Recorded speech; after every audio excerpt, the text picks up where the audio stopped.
Entonces, yo voy a hacer una presentación muy genérica de los trabajos. Primero vamos a ver la actuación sobre la judería de Toledo que va a presentar Juan Manuel Rojas, arqueología urbana en la judería.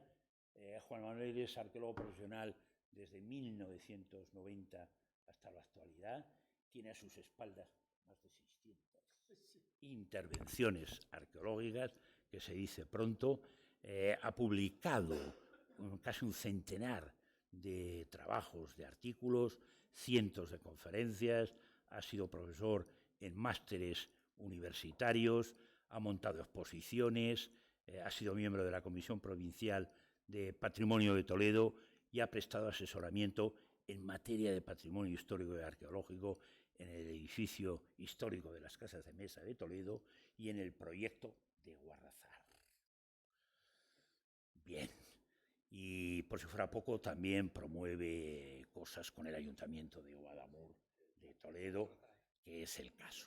Bien, me parece que casi vamos a pasar a la intervención de Juan Manuel, y en las siguientes iré presentando también brevemente a cada uno de los intervinientes. Juanma, adelante, tienes la palabra y yo te cedo los trastos del sitio. No, eso no lo puedes mover, no.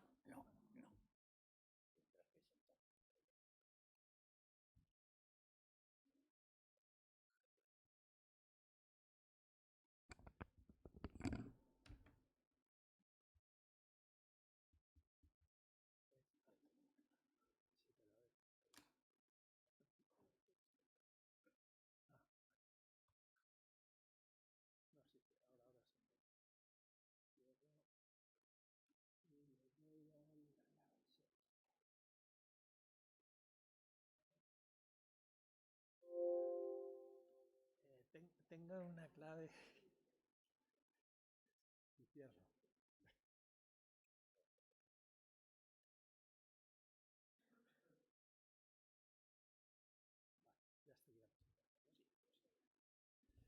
Bueno, buenas tardes.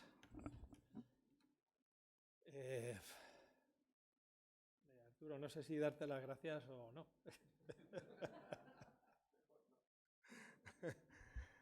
Pues de mola, porque la verdad es que he tenido que correr un poquito porque muchas veces, claro, cuando me lo dijo hace 4 o 5 meses, pues que sí, Juanma, que te meto aquí, que tú tienes cosas que decir sobre la judería. Y claro, cuando llega luego ya el día, resulta que se me han juntado unas pocas cosas y bueno, ya está un poquillo que tenía que rebuscar. Y dice, bueno, Juan Manuel, sí tiene nombre, pero voy a poner unas imágenes de intervenciones que hemos hecho. Y claro, aquí en la judería, bueno, algunas que me parecían muy significativas, pues son de los años 90, que para mucha gente eso sí que es como arqueología ya. Y he tenido que ir a buscar a unos archivos, además justo he movido los archivos de mi oficina recientemente, he tenido que ir luego al almacén, volver a buscar y empezar a extraer material que no era digital, que había que ir sacando foto a foto y demás. Bueno, pues lo cierto es que aquí hay algo y bueno, hay una cuestión, pues sí, la judería, bueno, un tema muy interesante. La temática, desde luego, yo creo que va más encaminada pues, a cuestiones urbanísticas y sobre todo con lo que nos ha introducido ya magníficamente Gonzalo, muy interesante, ese plano teórico, pues que efectivamente hay una problemática detrás de las intervenciones arqueológicas y eso es precisamente quizá más hacia donde va encaminado digamos estas mesas de trabajo. Aunque hay cosas muy interesantes, como comentábamos eso, que a lo mejor que puede aparecer un MICB, puede haber un tal. Bueno, pues claro, todas esas cosillas, pues claro que nos interesan para ir creando ciudad. Evidentemente, a ver, por cuestiones de tiempo y por estructurar un poco y por lo que es la temática que nos ha traído hasta aquí, pues voy a hacer un breve, que parezca mentira, un breve repaso, cogiendo algunos ejemplos, sobre todo para encauzarlo en algunas, pero van a ser ejemplos por indicaciones de los organizadores, pues me ha dicho que evidentemente no tenemos que entrar en cuestiones puramente, digamos, arqueológicas. Es decir, es la visión, digamos, del arqueólogo en la intervención urbana, en la intervención, más que otra cosa. Bueno,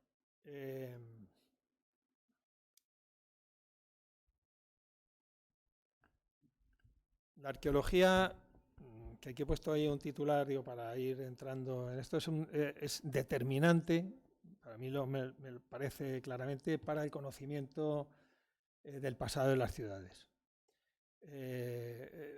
Gonzalo Ruiz Zapatero ya nos ha introducido también en todas esas cuestiones, las razones de por qué, de esta frase, de las razones del por qué es fundamental para el conocimiento de las ciudades. Yo a nivel más práctico que teórico lo he podido experimentar y lo he vivido en mis propias carnes. Cuando quieres hacer las cosas bien hechas y ves que los condicionantes del entorno, digamos, en el que te encuentras, pues no te permiten que las cosas sean tan fáciles, digamos, cuando en realidad estamos trabajando, sí, el arqueólogo contratado normalmente por el que va a hacer la obra, no por la administración, etcétera, pero estamos trabajando por y para el patrimonio. Es decir, cuando trabajamos por el patrimonio es parte de nuestra herencia cultural. Y nuestra herencia cultural es algo fundamental para entender el mundo en el que estamos viviendo y plantearnos, y venga, es una frase que se dice y tal, pero es que la tengo tan clara, plantearnos el futuro, hacia dónde vamos. Y eso lo vamos aprendiendo, digo, sinceramente, como arqueólogo, lo vamos aprendiendo del pasado, hacia el futuro, mirando al pasado. Esa sería la frase. No nos vamos a engañar. Las intervenciones arqueológicas, claro, dice, ¿les paga efectivamente? ¿Es que le tiene que contratar el este? Sí, te contratan obligados por la ley de patrimonio, que no se nos olvide eso nunca, que están obligados los propietarios a hacer todos esos trabajos arqueológicos, que no solamente pagar al arqueólogo, sino que parece que has metido en tu casa a quien te va a decir si puedes o no puedes construir, o te va a poner un impedimento para que luego hagas. No es el arqueólogo el que te va a poner esas pegas. Lo único que a lo mejor, bueno, es luego lo que se suele decir, al final vamos a matar al mensajero. Pues ese es el papel del arqueólogo.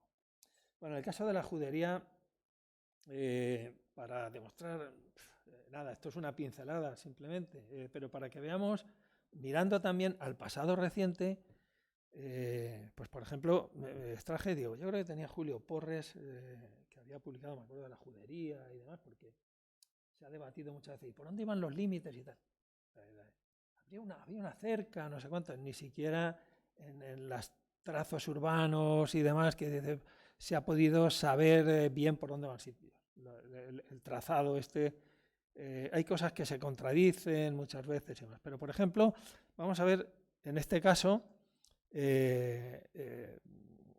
Julio Porre, que tenía muchísima información, pues hizo su trazado dejando fuera a la iglesia de Santo Tomé, que está por aquí, lo está pasando, aquí está el Palacio de Fuensalida, y lo está pasando por encima de lo que se llama la residencia esta femenina del doméstico, se conoce como el doméstico aquí en Toledo, en la Plaza de San Antonio, y yo me he atrevido a incluir ese edificio completamente, incluso a meterlo más por aquí por los últimos datos que tenemos, es decir, llevarlo, es decir, más allá, es decir, yo me lo permito precisamente por los datos arqueológicos.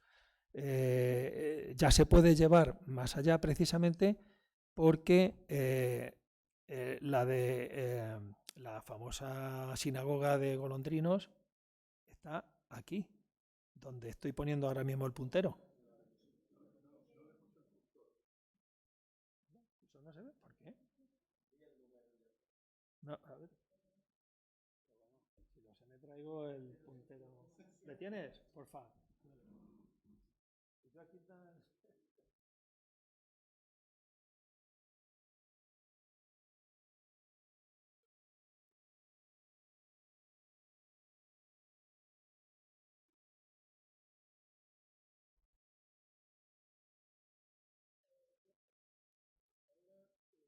sí, Paseo Virgen de Gracia, el calzoncito aquí está Golondrinos, ¿vale? Según los datos de documentación que creo que ha utilizado Jean Pasini, incluso había alguna casa de ahí, de la de Golondrinos, de la judería, la casa de la judería, que comunicaba o que su trasera daba al callejón de Esquivias. El callejón de Esquivias es este. Es decir, la judería, si no venía a la misma calle Bulas, que es esta, pues se vendría pues, muy cerca. Es decir, que esto, a ver, Julio Porres pues, lo puso donde él consideraba que podía haber algún portillo, etc. Este es un planito que le faltan muchas cosas, pero de lo que lo he preparado estos días, pues recordando, por ejemplo, los lugares donde yo considero que hay unos bóvedas que podrían ser mikvés.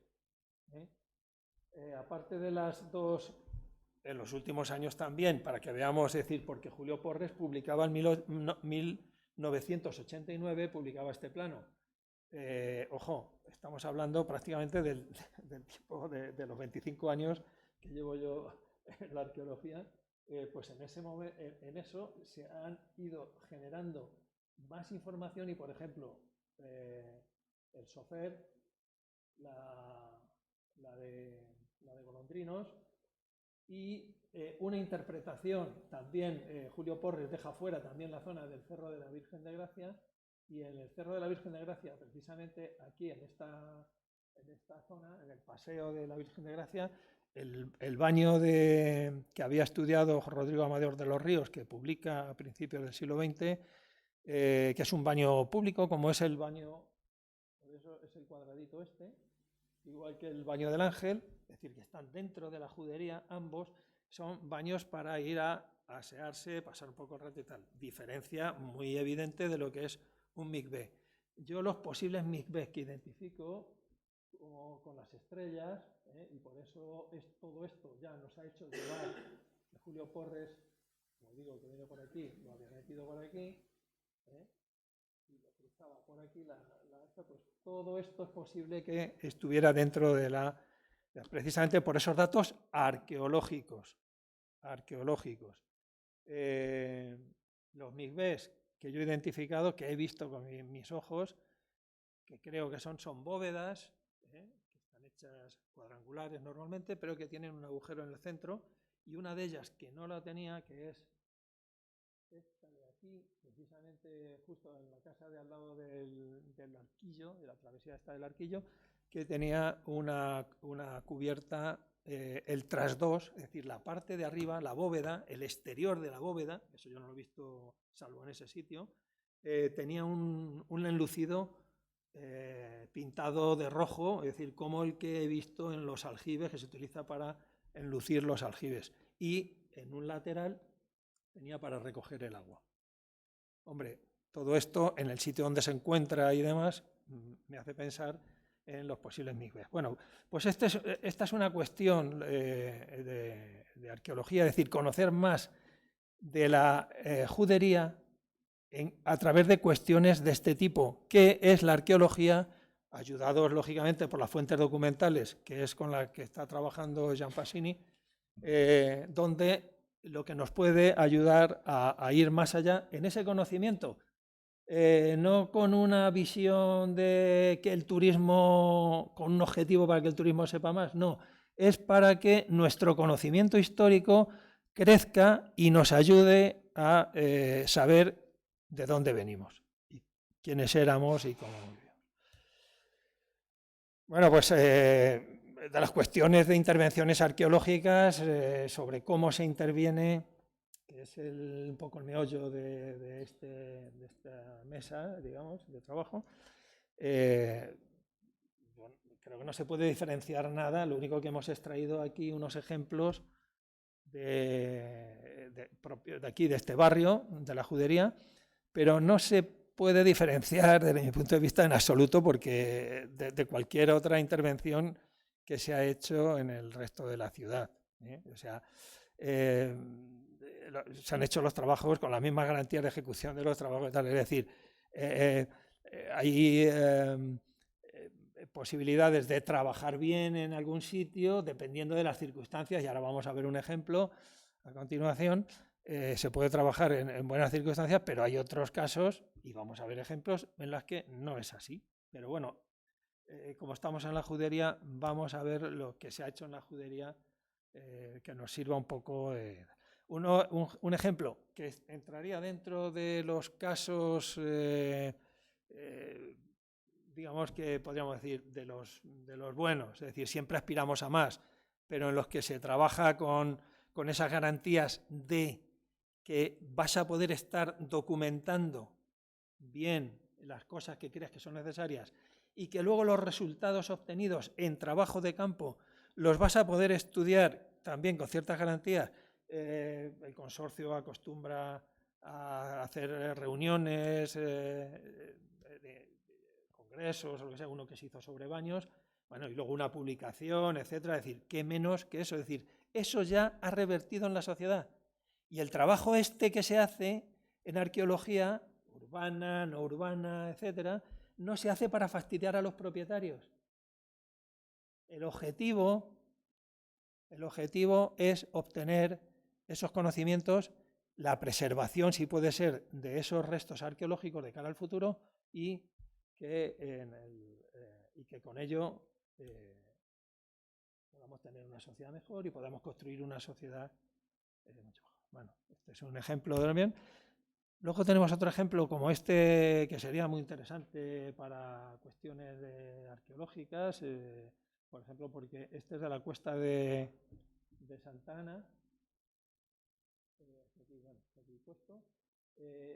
Este es San Juan de los Reyes, la Escuela de Arte, etcétera. Bueno, pues en esta zona, esto que aquí en Toledo, para quienes no sean de Toledo, aquí lo llaman los rodaderos, porque se vertían los escombros, se echaban a rodar ahí. Bueno, pues es un vertedero, digamos, para entender, una escombrera. Pues ahí en esa escombrera, en distintos puntos de esta zona, aquí ya se había, esto es de los años, del año 94 aproximadamente, pero aquí en esta zona, don José Aguado Villalba ya había encontrado que publicó cosas y demás. Él ahí como una hormiguita fue recogiendo cerámicas de época islámica que procedían, decía, había muchas cerámicas del siglo XI sobre todo, de las cuales él decía que podían ser de un alfar. Bueno, y tanto que eran de un alfar como que nosotros aquí, junto con muros que podían ser del siglo XI y luego casas bajo medievales, tapadas ya por esos escombros de los que hablaba, porque esto está ya ahí justo debajo de San Juan de los Reyes, ahí encontramos elementos incluso de alfareros, de darle el vidriado, pasta que estaba utilizando el alfarero para luego decorar la pasta sin vidriar todavía, en un cuenco y demás. Es decir, que eran productos de desecho de alfar. Pues, ¿qué hace todo eso ahí? Es decir, siendo la Judería en el siglo XI, habría que estudiar el límite de la Judería y qué están haciendo los alfareros en esa zona. Bueno, y de aquí, de esta intervención, digamos, que cumplen con la ley, con lo justito, y se hace, digamos, las cosas, y se dejan de ver muchas cosas por necesidades de obra, las prisas, oye, a ver si vais aquí, que tenemos que hormigonar mañana, que no sé cuántas, etcétera. Pues de ahí pasamos a otras intervenciones que algunos a lo mejor ya habéis reconocido. Carmen, ¿lo reconoces? ¿No te suena?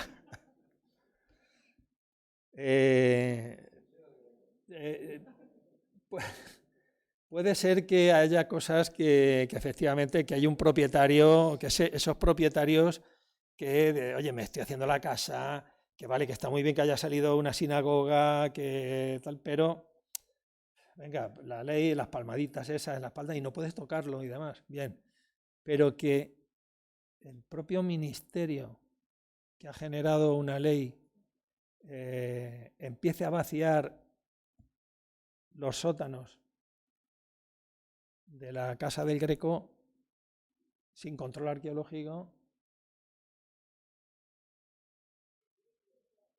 No, ya lo sé. Hombre, no. Estoy hablando del ministerio. Ni quien estaban en el ministerio en aquella época. Estamos hablando. No te voy a preguntar dónde estabas entonces, pero estoy hablando del año 94. Año 94 que urgentemente, bueno, me llaman un poco de, oye, ¿qué tal? Que es que, bueno, estamos haciendo una cosa, nos han paralizado y demás. Bueno, había una paralización, me llama la directora, la entonces directora del Museo Conservación Pastor, y han paralizado aquí una cosa, que el ministerio, bueno, aquí habían hecho un proyecto, claro, funciona y tal. Y entonces, nuestro añorado Santiago Palomero, entonces conservador de la Sinagoga del Tránsito, el Museo Sefardí, bueno, pues presentó una queja, digamos, en el ministerio a nivel interno, pero presentó una queja y decía, oye, tenéis que paralizar eso porque en los contenedores de la tierra que están sacando, pues aparecen cosas como esto. Y lo que él tenía era unos restos de pintura de un enlucido con unas letras cúficas y una decoración, etc. Algo que procedía de la casa y era de esto. ¿De dónde procedía? Pues os lo voy a decir yo ahora. 1994. Aproximación al estudio histórico arqueológico del edificio tal. Aquí es 13 de junio del 94.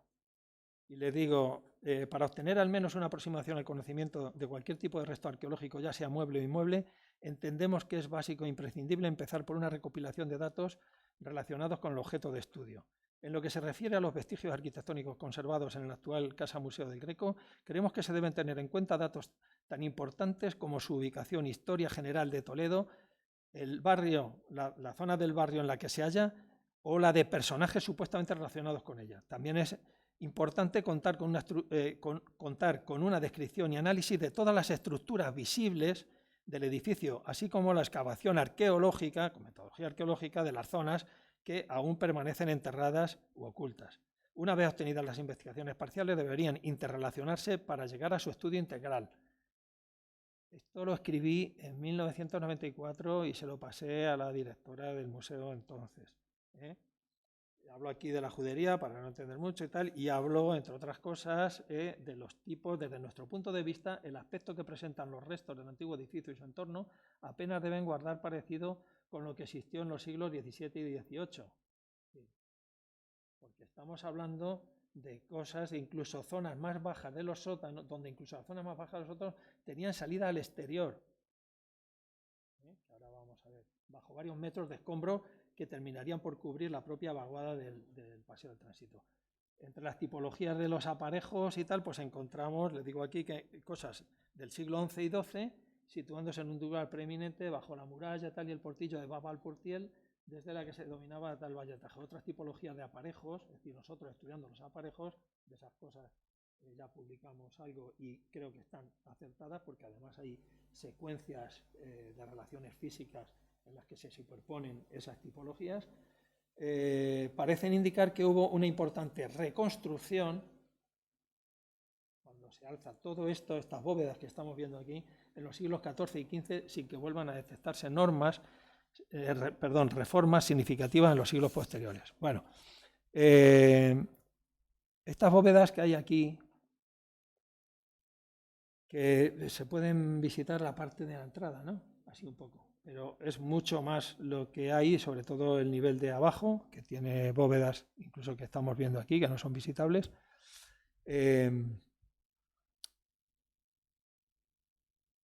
Yo para mí que son de las estructuras más importantes de Toledo, digamos, en cuanto a lo que es construcción medieval y para entender, digamos, lo que es un gran edificio y cómo se salva ese desnivel para poder estar ahí en ese sitio específico. Por eso la arquitectura toma esas decisiones para poder construir donde les interesa. Y este es un lugar, desde mi punto de vista, espectacular. Vuelvo a la de atrás para ver el titular que tenemos arriba, los sótanos de la casa de Samuel Leví. Es decir, unas edificaciones monumentales con alto interés arqueológico opacadas por la Casa Museo del Greco. ¿Qué quiero decir con eso? Que están opacadas por el interés que tiene la Casa Museo del Greco, digamos que concita toda la atención de lo que es el Greco, etcétera, y esto que desde el punto de vista, digamos, arqueológico, histórico y demás, queda más que marginal. Ya no estoy hablando a nivel de hacer una visita a nivel turístico. Estoy hablando que no se le ha prestado nada de atención a la hora de estudiarlo porque es de las cosas, insisto, de las cosas más interesantes desde el punto de vista histórico, arqueológico y arquitectónico, de arquitectura medieval. Lo que hicimos en ese momento, yo aquí lo que indicaba, dijeron, bueno, pues hacer ese estudio y demás. No hemos hecho en los sótanos nada, yo no toqué nada, ni un paletín de tierra, pero sí que pudimos hacer dibujos, sacamos unas planimetrías, no he encontrado los alzados porque tenemos aquí secciones hechas y esos no los he encontrado. Y nos fuimos describiendo muro por muro, aquí fuimos poniendo las tipologías, pero le fuimos poniendo un número, etcétera, y haciendo una descripción ya con las famosas fichas con el método Harris. Por detrás dibujitos o croquis para entendernos de lo que podía ser, etcétera. Afortunadamente, en 1997 sí que nos permitieron estar en el sitio de... cuando desescombraron la parte de arriba, es decir, parte de esas bóvedas este es el trasdós, estos son cosas que se inventaron para dar ese aire mudéjar. Ay, perdón. Para dar ese aire mudéjar de patio, de no sé qué, es una recreación, tipismo de Casa del Greco. Pero bueno, fue muy interesante, pudimos documentar todo eso y entre los escombros, pues bueno, estamos los arqueólogos documentando, Elena y Isidro, y aquí un restaurador o restauradora que está recuperando un buen trozo de una Escocia con pintura, de decoración y tal, con una leyenda. Bueno, sin lugar a dudas, todo esto se trata de que ya tenemos información, aquí tenemos fuentes conocidísimas. Todo eso que estamos viendo, esos grandes arcos que vemos ahí en el Greco y tal, que hay algunos que se ven por fuera, que se ve una entrada que ahora parece pequeña, en su día eran entradas mucho mayores, es decir, esto que estamos viendo aquí ahora está enterrado, todo esto. Esto que estamos viendo aquí, que el estudio arqueológico, ya que se sabe, lo sabemos con certeza, se puede decir con toda certeza del mundo, porque además, para esto no hace falta hacer una excavación arqueológica.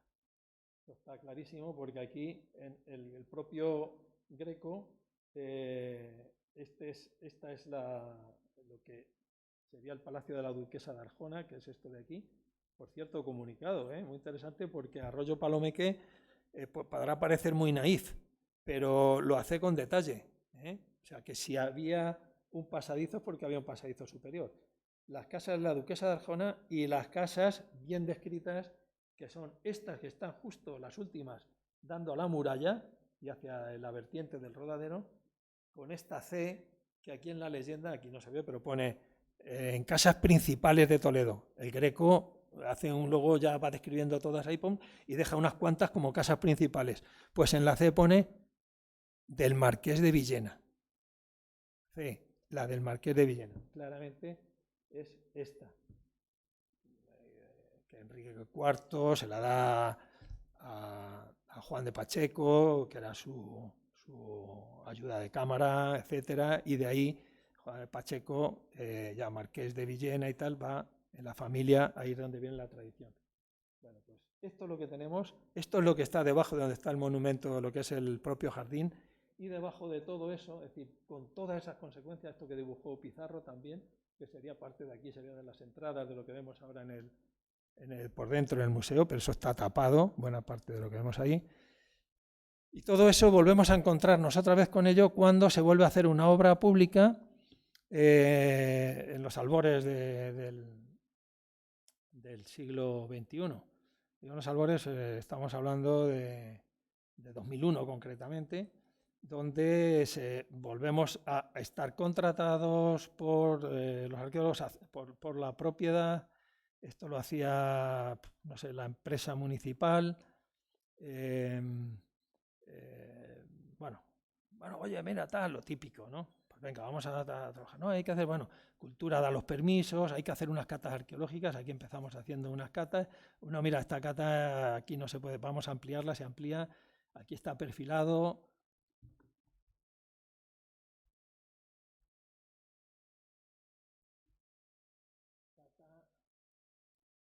Estos nivelitos que se ven así muy horizontales es porque estamos justo aquí, al lado de la valla del museo. Porque ahí, si recordamos dónde estaba la calle de...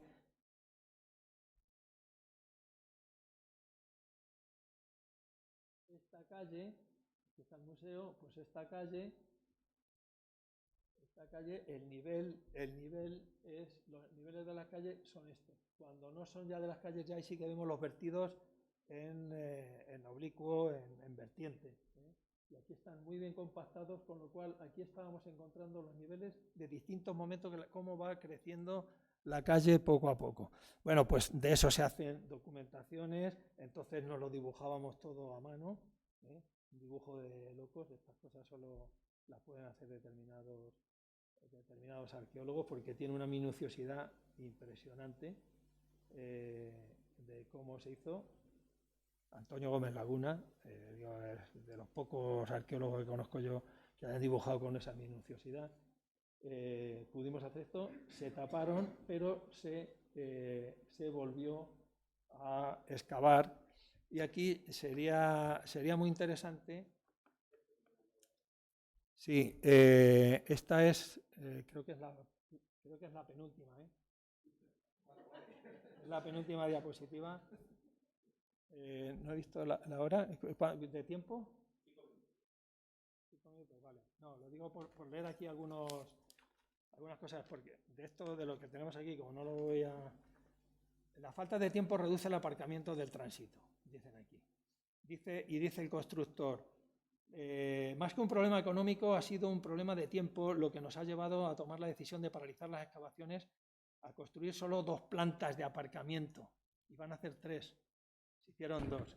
Bueno, debajo, os digo, habéis visto una máquina que había ahí que tenía como una lanza y tal. Bueno, esa era una lanza, esa es una perforadora para hacer unos talados micropilotes. Bueno, se iban a hacer micropilotes y cuando iba perforando, a veces perforaba, por ejemplo aquí, y a 10 y 12 metros salía el chorro de aire en otro agujero que habían hecho previamente.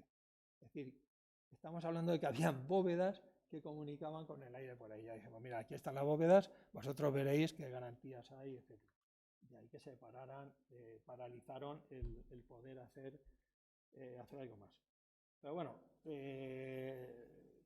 paso lo del y dice, por su parte, el concejal portavoz Juan Manuel de la Fuente indicaba que han pasado las 2 cosas. El incremento de los costes para que se paralizara y el retraso que esto supondría, que era indefinido, porque nadie garantiza que lo que se puede encontrar, cuánto tiempo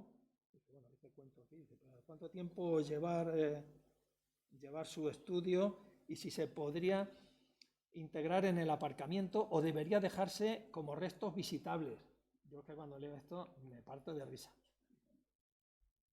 Porque cuando dice restos visitables, pero bueno, alguien que no sepa de qué va esto, pues a lo mejor se lo cree, ¿no? Y más si es un sitio público. A lo mejor a un particular sí le obliga a dejarlo. Al final se ha optado por cumplir lo previsto en el pliego, es decir, 2 plantas de aparcamiento, de 121 plazas y tal. No sé qué, dice, para encontrar el Palacio del Marqués de Villena, mejor nada. Dice, el arqueólogo responsable de esta obra, Juan Manuel Rojas, preveía que la realización de una tercera planta se haría necesario al menos 2 meses y medio de excavaciones cuidadosas, porque todos los indicios apuntan a que por debajo de la cota de 6 metros es donde se encontrarían los restos del Palacio del Marqués de Villena, que se suponen de gran interés arqueológico. Para el arqueólogo de la Consejería de Educación y Cultura, lo ideal hubiese sido terminar, estas son palabras textuales, lo ideal hubiese sido terminar la excavación y dejar, como en Barcelona, una planta por debajo del aparcamiento visitable para ver los restos recuperados. Pero eso es muy difícil y costoso. Quizá en el futuro haya medios para hacerlo mejor y más rápido. Es preferible no tocarlos a destruirlos. Pero por eso la solución adoptada nos parece que es acertada. Aunque de la Fuente desmiente la presión de los comerciantes, bueno, la oposición, el concejal socialista ha presentado una moción a la Comisión de Gobierno en la que solicita la reunión urgente de una comisión informativa de urbanismo al que debe comparecer el arqueólogo para conocer el proyecto de ejecución del aparcamiento del tránsito y se aclaren las dudas sobre su estructura, acabado superficial y su uso. Según el concejal, todavía no se ha presentado al ayuntamiento el proyecto de ejecución. Se está vaciando el espacio sin saber el proyecto que albergará. Tampoco se conoce ningún tipo de restos hallados, ni las consecuencias del pilotaje sobre los posibles restos, ni tampoco el tratamiento que se dará a la superficie y su ajardinamiento. Esto lo digo para que sirva de que sepamos cómo se estaban haciendo las cosas, o al menos cómo se hacían entonces. Aquí habla, en otra hoja habla el arquitecto, y bueno, aquí hay una que no me gustaría dejar pasar, tengo aquí subrayado, bueno, el arqueólogo Juan Manuel Rojas también habla aquí en otra, le ponen ahí, pero también habían llamado en este caso a Santiago Palomero, arqueólogo y conservador del Museo Sefardí, quien para él el problema radica en la independencia del arqueólogo. Y ponen entrecomillado, hay que dejar trabajar sin presiones al arqueólogo, porque es un profesional y está haciendo lo que debe. Sin embargo, es una situación insólita que el arqueólogo sea contratado por la empresa constructora. Debería ser la administración de una institución de prestigio y calidad como la universidad quien tuviese la responsabilidad de las inspecciones arqueológicas, al menos en obras importantes, como ocurre en otras comunidades autónomas y otras ciudades. Según Palomero, en Toledo no se está abordando con inteligencia la arqueología. Primero se cree que ya está todo descubierto. Se cree que ya está todo descubierto. Y no es así, hay muchas sorpresas. Esto lo decía en el año 91, fíjate si hay sorpresas. Además se entiende la función del arqueólogo como una traba contra el constructor, en lugar de entenderla como una manera de dignificar y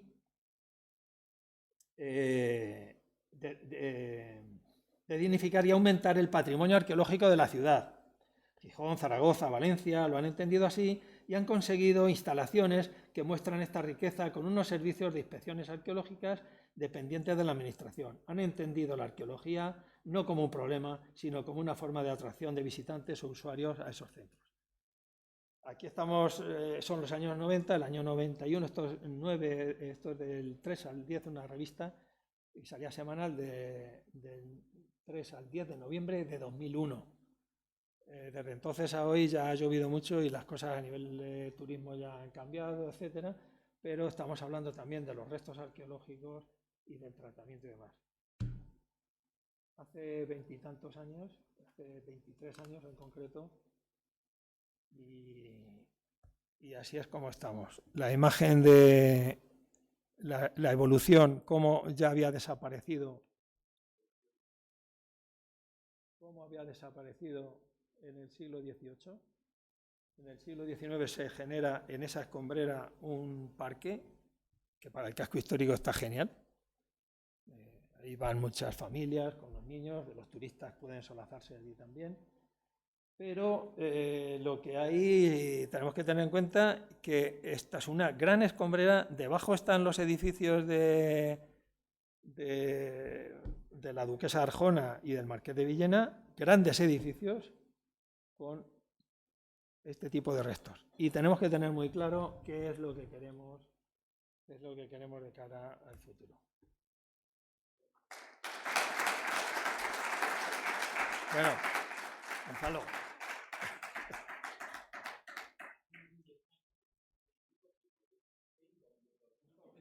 Ya